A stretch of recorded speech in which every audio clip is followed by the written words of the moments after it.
He's holding on to something, and it's his music career. It's Jeff Carson on the Music Universe podcast. Hey, buddy, how are you? Man, I'm doing well. How about you, Matt? I'm great. This was a fun one to do because we got to talk about Branson a little bit, because that's where it all kind of started for Jeff Carson before moving to Nashville, and you hear the whole story. It was so cool to get to talk to him. It was neat to see him back. A friend of mine posted on Facebook that he was playing. I said, let's do an interview because his story is really interesting.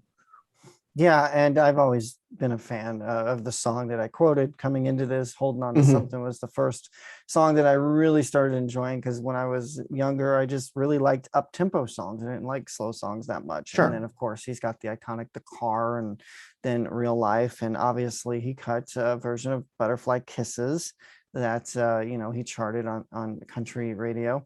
But just talking to Jeff, real down to earth guy. And, he talks about kind of putting music aside for quite a while, about 20 years or so, and heading back into law enforcement, which is what he's been doing full time. So it was really neat to hear his story and how it now comes full circle as he's starting back up. Here's Jeff. Jeff Carson, welcome to the Music Universe podcast. How are you doing? I'm doing great, guys. Good to see you. Oh, awesome. Good to have you. Great to have you. Great to meet you. And just want to talk about your career. You have such great iconic songs. I know I have some of your albums, and just enjoy listening to those hits from the 90s, like The Car, and Holding On to Something's my absolute favorite. And of course, you have Butterfly Kisses. How are you doing with things? I know you took some time away and now you're a police officer, but it looks like you're starting to get back into it. Yeah, I tell you, it was probably 2001. My last thing I had on the charts, it was Real Life. I Never Was a Save Again. Leading up to that, I had a big hit, had some big hits in the mid 90s to late 90s. Then 2 or 3 years really kind of fell off. And when that song Real Life got me back in the top 20, I was just so thankful and really relishing it all at that point. But yeah, when actually I was going to have my album release party on the morning of 9/11. So at that point, it all changed. And I don't know how to say that story. I'm not saying poor little me. It's just that was the end of really essentially of my music career. The only other thing I wanted to do was be a cop. If I couldn't play music for a living, which is my dream, to be a cop was my second dream. So not many people get to experience two things they want to do. Yeah. And was 9/11 kind of the turning point, knowing that, hey, I want to go do this now? No, if it came across that way, no, not really. That was just I'd finally had a resurge, and I was going to have a good charting song. It was going so well, and I knew that was probably my last chance, because I did try to make it 2 or 3 years after that, and I had a newborn son at that time. I wasn't pulling my weight, man, and I just had to go out there and get a real job. Yeah. Well, my dad's retiring. In fact, by the time this airs, he might be retired because he only's got about 4 weeks left, 35 years on the force. So I could say, wow, thank you for your service. I mean, thank you. It's amazing to go from music, which can be a cushy experience, especially if you have hits and, you're the flavor of the month, flavor of the year, to going and pounding the pavement and serving your community.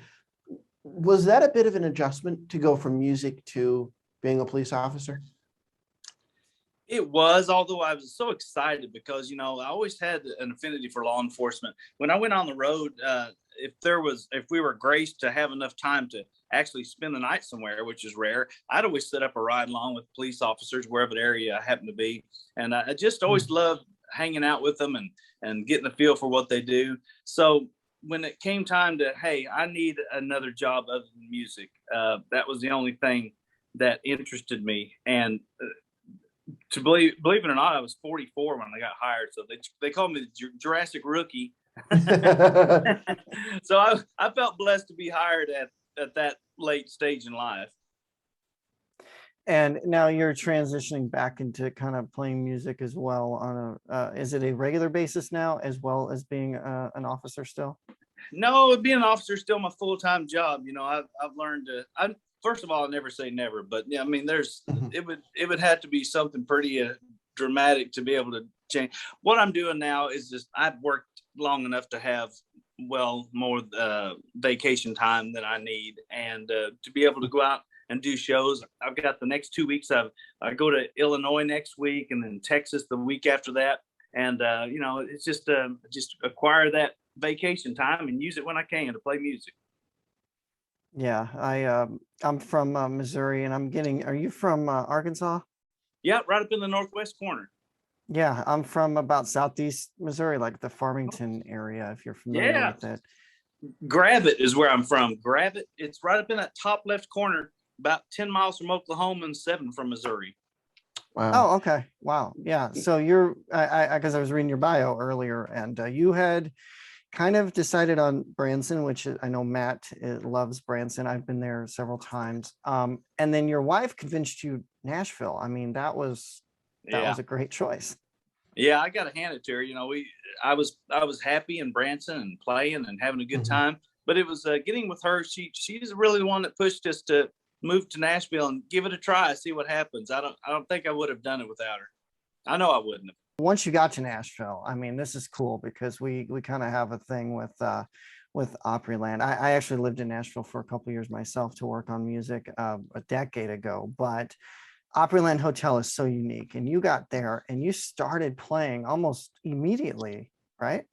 Yes, and that's I was so blessed to move here to Nashville and not have to wait tables and do things like that. I fell right into this. My wife's from Texas, and she knew a friend of hers that went to her high school in Texas was living somewhere here in Nashville. Didn't even know she played music, but she looked her up and said hi and found out what she was doing. And she and her husband were playing a regular gig at the Opryland Hotel as a duo, and just started looking for a bass player for a trio. And that's playing bass is what I did in Branson. So I stepped right in with them, and gosh, started a full-time playing gig right off the bat. I was so lucky. Where in Branson did you play? I know that town like the back of my hand. Unfortunately, we could talk for hours about what's happened, but when you were there, it was just starting to kind of explode. Where did you perform in Branson? It was kind of across from the Presleys. It was called Ozarks Country Jubilee. Yep. Mm-hmm. You remember? I mean, it had all the everything was kind of purple. Like the sign had those sparkly things. It was all purple. I went back for the first time last year to Branson. I hadn't been back in probably 20 years.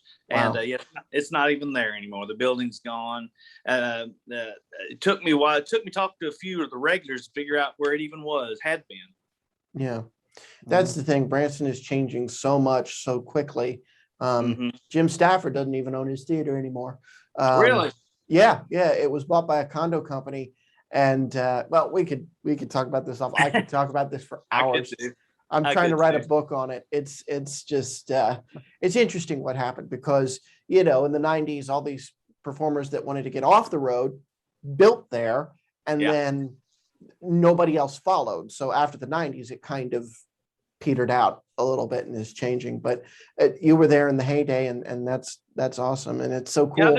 At the time there were only a couple of shows that had national artists in from time to time. I can't remember. One was some sisters, three sisters that sang. The Lennon sisters, probably. Yeah, that's it. They would have artists in. I saw Jerry Reed there. I was always a big Jerry Reed fan. And then Roy Clark put in his he put his building out there. Saw John Snyder and Lee Greenwood, and so it was fun. But there wasn't a lot of that going on. It's more of your family variety shows.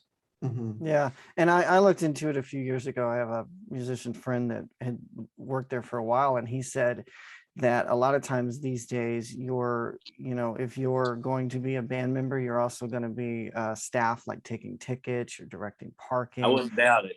Yeah, all of that stuff. And then there's a clause, you can't really drive or go too far out of town because if they want you have to be there. And if I'm going to play music, which I love to do.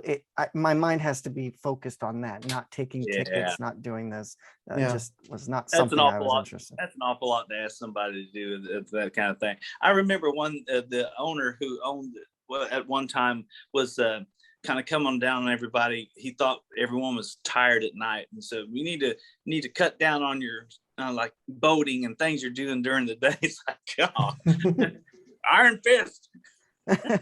Yeah, I got us down a nice little rabbit hole there, didn't I? Yeah, Way to well, go. well, like I said, Branson is like the ultimate rabbit hole for me.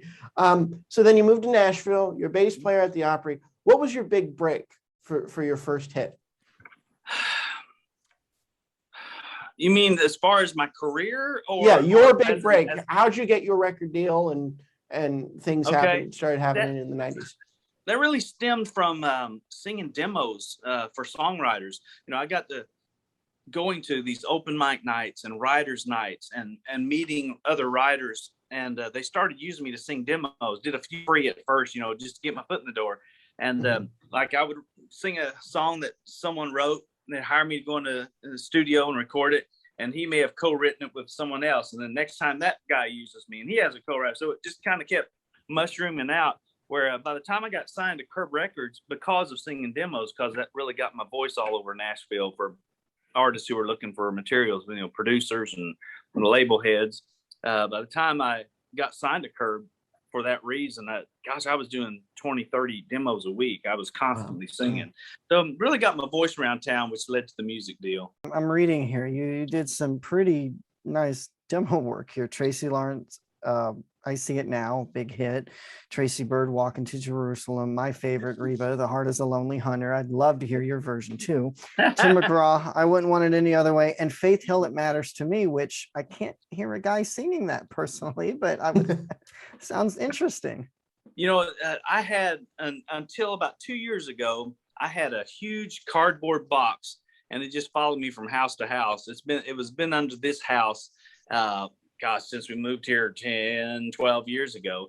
About 2 years ago, I dug it out and said, these tapes are going to fall apart. I need to get them out. And I took the time to take all these tapes, put them in my cassette player, and record them on my Pro Tools, and just to have them, save them, you know. And a lot of them were so bad quality, even by then I had to ditch them. But yeah, I still have a lot of those demos that I sang that went on to be big hits, the original versions.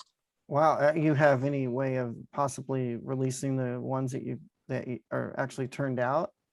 It's funny you mentioned that. You know, I'm with MC1 Records, a little independent label, and they've really been doing some great things with me. I appreciate them. There's talk of doing a whole album of called The Hits, the songs that people don't know I'm connected with, but it's the ones like you mentioned probably 15 songs that went on to be big hits for other artists that I sang first. Oh, that'll be awesome to hear. I'm looking forward to that. Keep your fingers crossed on that one. Yeah, and you actually got a new single. That's why we're here today too. God Save the World. It sounds very intriguing. Tell us about that. Yeah, it was originally on an album I had on Curb. It wasn't released as a single. It was just on an album. When I got with MC1 Records last year, you know, with the state of the world and everything the way it was, they said, how about we could recut that song and put it out as a single? And I agreed. And March 4th, it got into the top 40 of Music Row, ended up going to 35, but March 4th is a special day for me because that was the first time I'd had anything in the top 40 Music Row chart in 20 years. Wow. That's amazing. And it's a very, very poignant song, very connected to your faith with that. What does it feel like to release something in this type of world that we're in right now? Well, it really fit the way I believe many people were feeling, including myself. It's just, you know, we just need some help sometime, you know. And I was very proud of the first version. Matter of fact, Curb Records contacted me when it got on the top 40 and said, how about we release the original version as give radio stations the option to play either one. And so they kind of came on board, and it's good to get to say hi to them and get reacquainted with a lot of the people. That's awesome. That is so cool. I know you said it's not enough yet to make it full time, but you do have 20 years on the force. could you see maybe, a couple of years down the road retiring? And I have retirement on the brain, like I said, because I'm a dad, but retiring and maybe trying to get back into music full time, because 90s nostalgia, I think, is really at kind of an all-time high with country music fans. And I think people are kind of revolting against bro country and headed back, trying to go back a couple of decades. Yeah, it's funny. The pendulum always kind of swings one way so far till people, back when everyone in the mid 90s were called hat acts. Everyone wore a cowboy hat, and they're all not real traditional, but it's kind of swinging away from traditional into contemporary. But it's funny, it'll swing some way so far, and then it'll be so contemporary that someone over here releases something really original and traditional, and then everybody, oh, that sounds different. Everybody runs that way, So I think there is a big resurgence in the 90s music right now. Thank goodness. Are there any guys out there, any girls out there right now that you're really excited about that has music, like Luke Combs? He's really the one I'm looking at that's bringing 90s back. Yeah, there are a lot, man. To put my finger on just one would be hard to do. There's a lot of them, and I've kind of gotten reacquainted with a few of them too, and acquainted. Some of them I didn't even know, and just over the last 6 or 8 months got to see and play some with some other artists. So it's a blessing to be out here in the music field again. Yeah, there's nothing quite like the Nashville community. Yeah. Well, Jeff, this has been a lot of fun talking to you. I mean, my gosh, both of us big fans of your music, big fans of you. Hope to see you on the road on one of your vacation days from being a police officer. And thank you for doing what you do, especially in this. We don't like to get too political on the show, but I'm glad my dad's retiring because of, you talk about pendulum swinging. Swinging with the police is a whole other conversation. So thank you for continuing to stay brave and do what you do while also escaping into music and giving us fans something to look forward to as well. Well, thank you guys. I appreciate that, Matt, and appreciate it, buddy. I thank you all for having me on, and hope to talk to you again. Oh, thank absolutely. You, tell everybody before we go where they can find your music and find you online. Yeah, Facebook and Instagram is official Jeff Carson. Website is jeff-carson.com. So check that out. I do a Throwback Thursday on my Facebook and Instagram every week. So I'm taking requests. Just depends on what hits me. But yeah, I got a lot of reaction from all those. Been doing that over a year now. Oh, nice. Yeah, I dabble in those throwbacks every once in a while when I find something that's worth sharing. Can we find you on Spotify, all the new traditional outlets, I guess? Yes, I don't know how that's all done now anymore, but I know that MC1 Records did take care of putting that all out to the different platforms and everything. So much of this is over my head, man. I sound like an old. Hey, I remember going to CRS 95 Country Radio Seminar, and our Curb Records had a suite upstairs, and they were inviting all the people to come surf the web. I'm like, what the heck is that? That shows how old I am.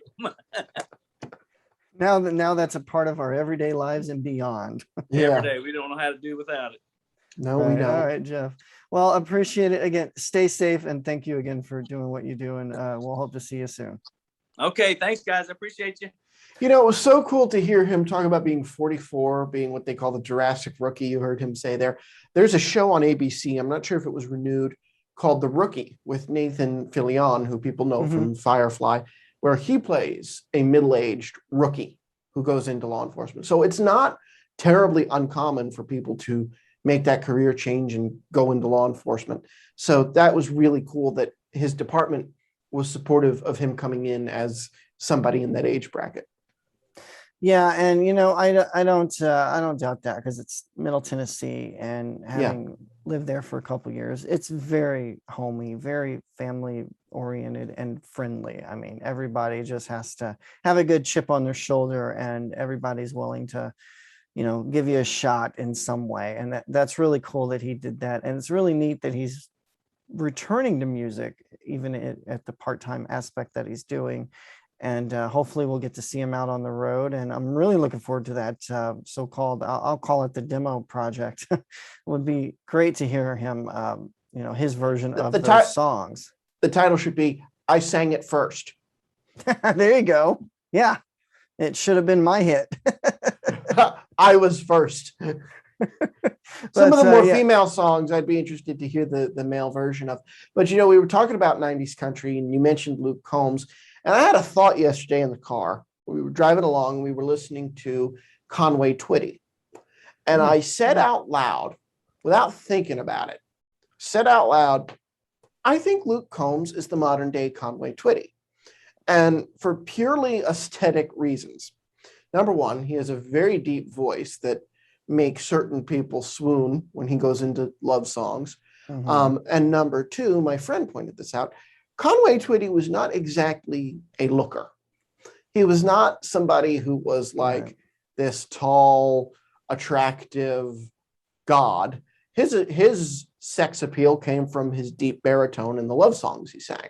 Well, Luke Combs is a bigger guy with a full red beard, new red-headed stranger maybe, with a full red beard. He's a big, bulky guy, but when he opens his mouth, none of what you would think Hollywood or the music industry, none of that matters because he's so damn talented. And in fact, his aesthetic, I think I mentioned this to you for the opener for Alabama, was Jake Hoot, who has a similar aesthetic to Luke Combs, and Jake won The Voice in his season. So, the way everything old is new again, and you can see those kinds of things.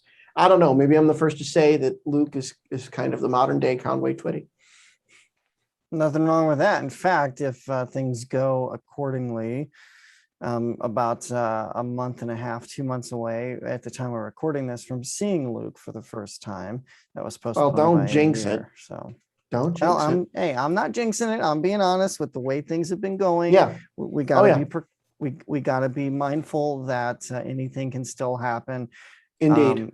Obviously we're talking about cancellations or postponements. Most of them so far at the time we're recording this have just been postponed because crew members or band members have been catching it, but they're not fully postponing the tour.